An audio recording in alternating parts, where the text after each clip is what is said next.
What's up, everyone? How's it going? I hope you're all doing great and that you're following the 3H's of the channel. It is cold and snowy as all get out up here, so I thought, what a better time to do a video of things that happen in the deep woods.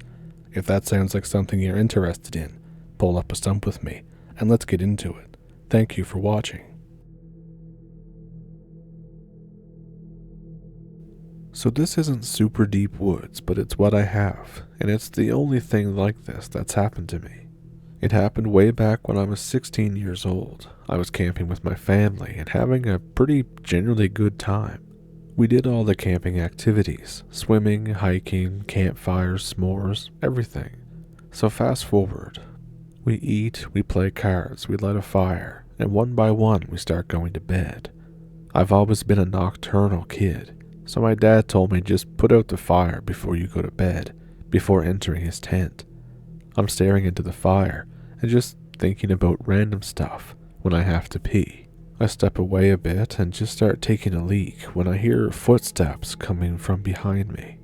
They stop just about where the campfire is. I finish doing my business and I see a kid a bit older than me probably, maybe a year or so. He's just standing there. I'm thinking that maybe he got lost whenever he was out to the bathroom and that there's a campsite nearby. We started talking and playing guessing games, trying to figure out stuff about each other. Stuff like, your favorite color has to be blue kind of stuff. My dad comes out of the tent to go to the bathroom and asks me who I'm talking to. The kid looks at me, puts his finger to his lips, and goes, "Shh." I immediately pass out right after that. In fact, I wake up the next day, at home on the couch. My parents said I was suffering from a really awful fever, and they were just about to call the ambulance when I woke up. In the moment just before, the kid said, "Shh," and I passed out. When my dad asked me who I was talking to, I realized that I was the only one who could see this kid.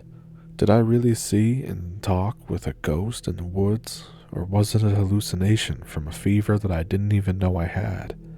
I guess I'll never know.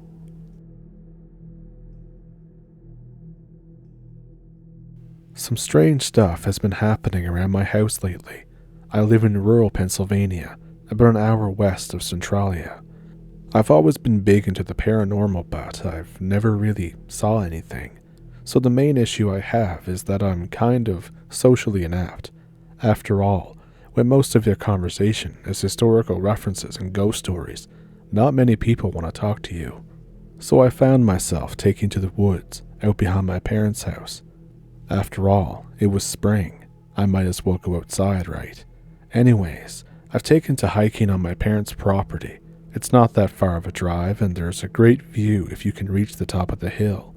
The only real danger out there are snakes, bears, and a few different kinds of spiders. Due to these dangers, I carry a kukri with me, along with a pistol. For those that don't know what a kukri is, it's a big F-off knife. I don't expect to exactly fight bears with the thing, but it's nice to have for the bushes. I also have a small backpack filled with Cliff Bars, a camelback bladder, about 12 feet of rope, and a first aid kit. Well, this time, I came across something interesting. The usual path I follow is an old ATV trail. Most of it is overgrown, hence the big knife I mentioned. Usually, I'm careful when I walk, but this time out I went full dumbass and twisted my ankle. Now, I wear an old pair of army boots that hug the ankle, so it wasn't a bad twist, but it still really hurt. As I got up to the top of the hill, the sun began to fall behind the horizon. I thought, okay, this isn't a big deal. I can just walk back down after a small break. I sat down on an old stump and pulled out one of my Cliff Bars. As I nibbled away at the bar, I examined the area around me. I had never been up here so late, so I was curious as to what I would see. Of course, I saw nothing for a long while. I crumpled up the wrapper and stuffed it back in my pack. There was no sense in waiting until it was dark, I thought. I may as well just go home and get my ankle looked at. That's when I saw movement in the bushes. I was thinking that it was either a deer or a bear. I drew my pistol. A deer would run, and I hoped that my gun was enough to at least stall a bear for me to get away. I pointed at the bushes, staring down the sights. That's when a woman walked out of the bushes, immediately screaming, "Shit," and dropped to the side. I lowered the gun and apologized. The woman was about 4'10", with black hair and pale skin. She was in average hiking clothes as well, so I didn't think anything was out of place. I asked her what the hell she was doing sneaking through the bushes. She told me that she had gotten lost. I apologized again for almost shooting her, and we talked a while longer. After a few minutes, I noticed that she had oddities. She spoke with an accent I couldn't quite place. It sounded almost European, but at the same time sounded very different. She also sat eerily still, as if even the gusts of wind weren't moving anything. It was then that I noticed her eyes. One was a dark blue, the other was a dark brown. I'm talking a deep, earthen brown. I pointed that out, and she immediately took offense. I didn't see why. After all, that's pretty damn cool to have going on. I then asked where she came from. She said, "About an hour east of here." I chuckled to myself. "So, you come from Silent Hill?" She said, "What?" I said, "Centralia. There's a game series that took inspiration from there." And she just said, "Oh, cool," dismissively. We sat in silence for a long while. It was starting to get dark, and I didn't have camping supplies. From the looks of her pack, she hadn't brought any either. I asked if she parked close by. She responded with a confident no. So being the chivalrous gentleman I am, I asked if she wanted a lift to her car. Once again, she said no. Understandable. You don't accept rides from strangers that carry guns and big knives around. It then hit me that I didn't even know her name, so I introduced myself. I said, "Hey, I'm Jake." "Emily." I thought, well, now at least I have a name. I stood up and said my goodbyes to Emily and explained that I was going to head back. Once again, I offered her a ride, to which she declined. I started limping away on my bad ankle, only to have her tell me to stop. I do as asked, and slowly turn around. She asked me what I did to injure it. I explained that I just twisted it coming up the hill. She then asked me to sit down and undo my boot. And this is the part where things get odd. Now I had planned on just roughing out the ankle until I could get back home. I didn't think that it required any kind of first aid at all. However, Emily disagreed. She explained that there was a nearby stream, and that it could help dull the pain. After she helped me up, we walked into the bushes. I looked around, taking notice of different things. This area of the forest had something most of it didn't. It had color. There were purple and pink flowers in the bushes. The bark was a very healthy-looking brown. It was also just a tad brighter in the area. There was a light coming from somewhere, but I couldn't make out where. We eventually came to the stream, and she began working on my ankle. I began pulling out the first aid kit, but she insisted it wasn't needed. Odd, I thought. I hadn't pegged her as the all-natural type. She carefully used the stream's water to bathe my twisted ankle. It hurt for a moment as she moved it around, but then it began to start feeling better. Much better, in fact. After the ankle thing, it gets a little blurry, like when you're smoking some of that dank and you can't get your thoughts straight. After the stream thing, all of a sudden, I'm just in my car. It was the next morning. My seat was reclined, and my back ached. I assumed that I had gone back down and slept in the car. I rotated my ankle to find that, yeah, it still hurt. I dug in my pack for a bar, started up my car. I pushed all the odd stuff off as just some weird dream. After all, I was still injured. I drove home shortly after. The night before was still a little hazy. I pulled into my driveway when I noticed something odd. There were small stones, about the size of my hand, placed in a circle in my front yard. I walked over and picked one up. It was black as tar, It had an odd symbol carved into it. I pocketed the stone and headed inside. The shower was calling my name. A few days passed before anything off happened. I had removed the stones from the yard and placed them in a box. The box went right into my garage for me not to give a damn about. After about a week, I began having odd dreams. The first dream was average. It was Emily and I at the stream. We chatted while she fixed my ankle. The next night, I had another one. This one was far more odd. Emily was gone, and I was laying on my back in the stream.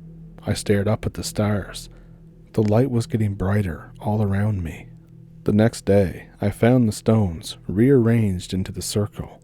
I saw it when I went out for the morning paper.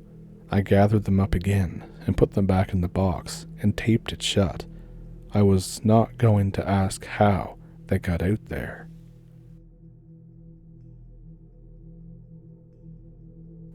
I have this story that still rattles me. It's from the late spring, early summer of 2019. I was starting an internship that summer. The job is in Massachusetts and I'm from Georgia. The drive is around 18 hours. I decided to split it into 2 days so I can have some sleep. I'm looking for a place to stay online. I come across a camping place in Virginia. It's mostly cabins that are much too expensive for me. They do, however, have an affordable option. It's an old camper out in the woods. The pictures show it to be in pretty okay condition. The pictures of the surrounding area also look quite nice. The woods, the hiking trails, the lake, it all looks good, I guess. It was much cheaper than a hotel, and at the time, it seemed like a very nice, relaxing way to start the summer before I had to work all the time. I book it without a second thought. Fast forward to the day of the trip. I'm driving along and all is going well. I was on an interstate going around 75 miles per hour. I was about an hour out from this campsite. I tell the owners that I'll be there soon. And then suddenly a deer comes out of nowhere and I smoke it with my car. Luckily, it hits more on the side of the car, not the windshield. The car is super messed up looking though, but it still drives. I call again and tell the owners that I'm going to be late. I'm not going to tell you all the intricacies of dealing with insurance and all that.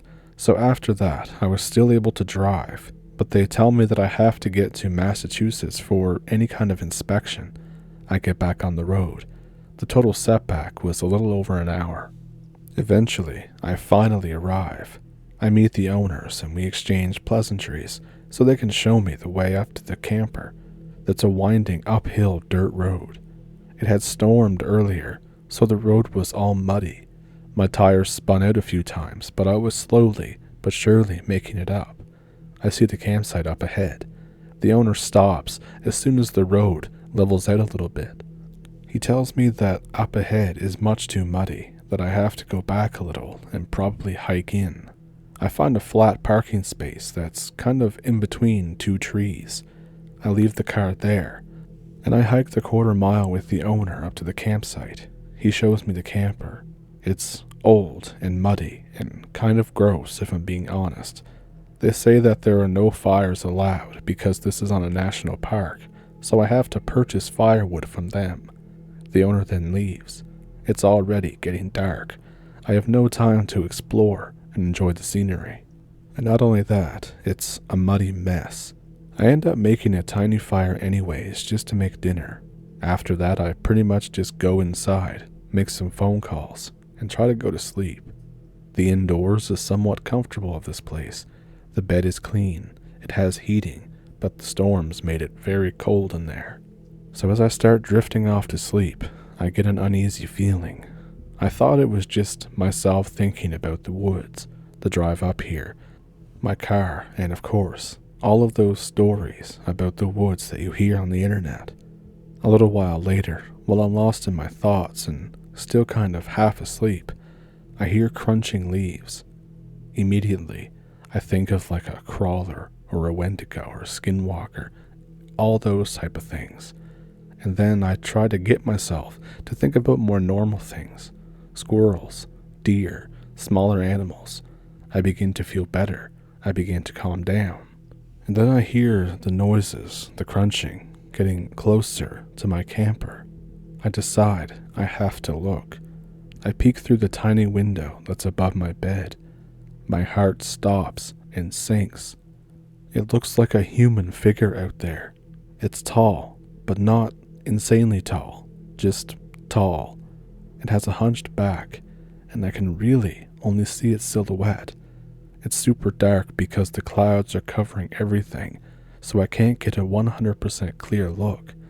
I can't make out any specific colors, but it's just a slim figure. It seems to lack the bushiness of clothing or fur. I'm reassured, but not really, that the door locks. I hold my pocket knife tightly. It wanders through the campsite area and pauses at the fire pit. It walks kind of weird. It walks like every step is very deliberate. Its whole body swings with its feet. I can't look away, even if I wanted to. Eventually, it moves off around to the front of the camper, and I hear the crunching fade away. My heart is beating out of my chest. I think about just leaving right there and then, but I remember that my car is kind of far through the deep mud, and I would probably just end up sliding down the mountains into a tree, especially at night. And worst yet, I would have to go outside with whoever or whatever that thing is. After a while of hearing absolutely nothing, but still not being able to sleep, I put on a movie on my laptop, and at some point, I must have passed out from exhaustion. The next morning when I wake up, it's the first thing I think of. I nervously go to the door. I look around the campsite. There's weird footprints, deep in the mud. They look mostly like human footprints, but like somebody was walking on their tiptoes. I head back inside to get my stuff. I now notice that the footprints come from the other direction, right to the door of the camper, and I think, oh, great. I see the trail of the footprints. I follow them. They go from the door to the back of the trailer. That's where my bed is. The footprints are then rotated to face the camper, right outside my window. I picture that unknown thing watching me sleep. I immediately grab my stuff and go to leave. Before I do leave, I take one last look back, and I realize something even worse. The footprints don't leave where my window was. They just seem to stop there. I just got the hell out of there after that. I didn't even tell the owners. I made it down the mountain somehow without hurting myself, and I continued on my way north. And that's about it. I haven't gone back there. I don't plan to go back there. I don't know what or who it was that I saw.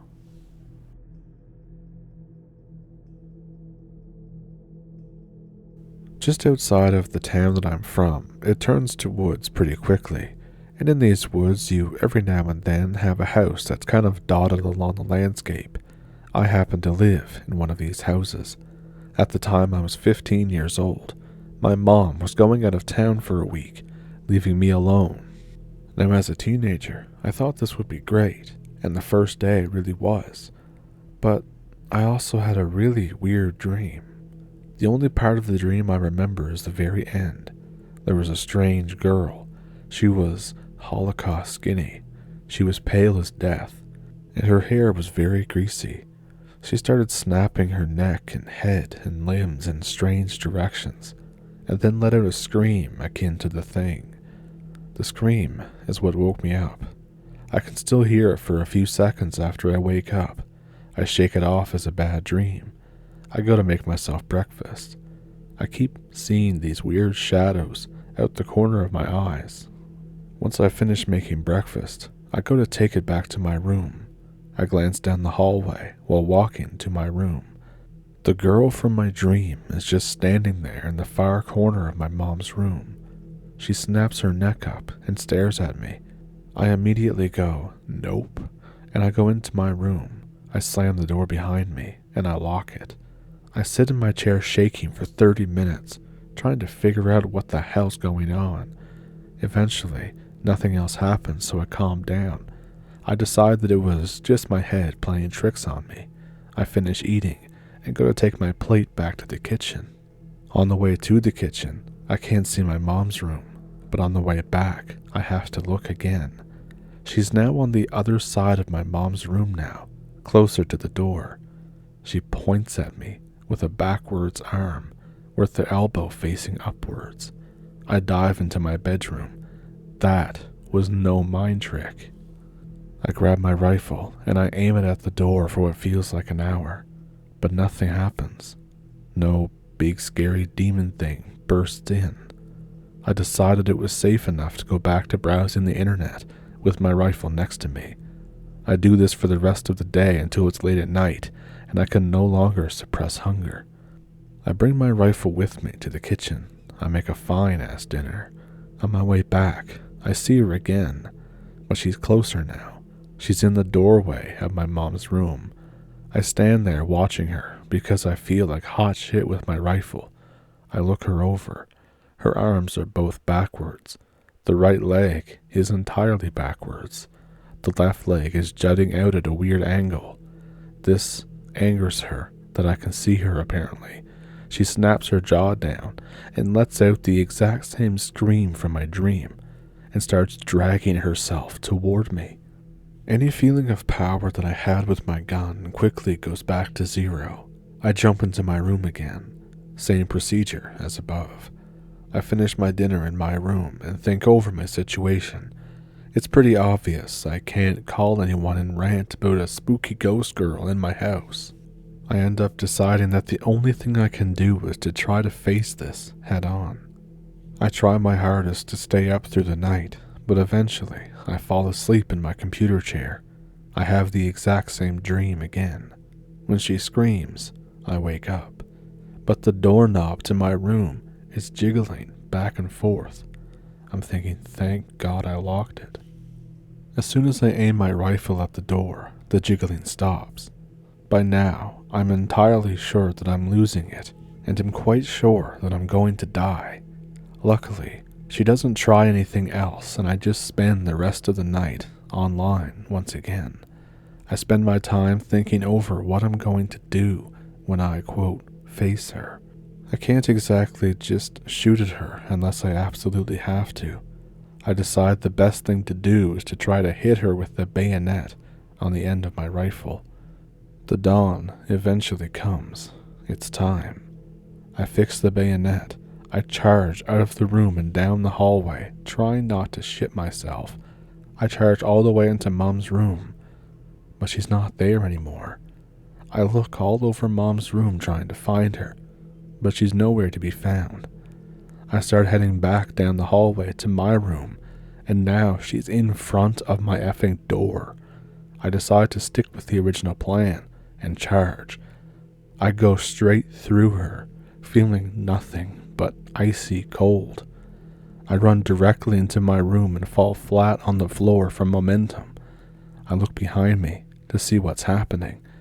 She slowly turns toward me and starts to slowly walk into my room. I kick my door closed on her. She turns into a cloud of fog. I lay where I am for a while, thinking. It's clear that I can't hurt her. It's also clear that I don't want her to do whatever the hell she's trying to do with me. I'm thinking that the best thing I can do is to stay in my room until my mom comes home. Luckily, I was weird and had emergency supplies of food in my room. It turns into a siege for the rest of the week. I can't leave my room. Every time I fall asleep, I have the same crazy dream. Every time I wake up, to her jiggling the doorknob. It's becoming more and more aggressive, until it evolves into a slamming in the door with a loud bang. By the 6th day, I've almost completely lost it. No sleep and constant stress make me basically insane. The 6th night, I know that I just have to wait a few more hours until Mom comes home and I'll be saved. The thought relaxes me. I start fading and fall asleep. I have the same dream and wake up at the same point, but this time, something is different. There's no slamming on my door. Instead, There's dead silence for a few seconds, and then suddenly there's a crash of breaking glass that sounds like it was from my mom's room. I realize that this is actually happening and not just in my head. I grab the rifle and run out into the hallway. I can't see anything because it's so late. Suddenly, a shadow figure runs out of my mom's room and into the cone of light coming from my room. I hear the scream again. I've completely lost it by this point. I fire 3 shots. The shadow figure drops to the floor. I fumble with and eventually turn on the highway light. There's a knife on the floor. The shadow figure that I saw was a human. There's a big pool of blood around him. Between this and the 6-day siege, my mind shuts down completely. I faint. I wake up to someone shaking me. It's a cop. The gunshots were loud enough that the neighbors could hear them, and as soon as they did, they called the cops. I tell the cops what happened that night, omitting the previous 6 days. The man I had shot was a known felon who had been breaking into homes to steal things. My mom comes home eventually. The cops explain what happened. Everything is fine. I'm okay, etc., etc. After that night, I've never seen that girl again. I've never had that dream again. And to be honest, I never want to.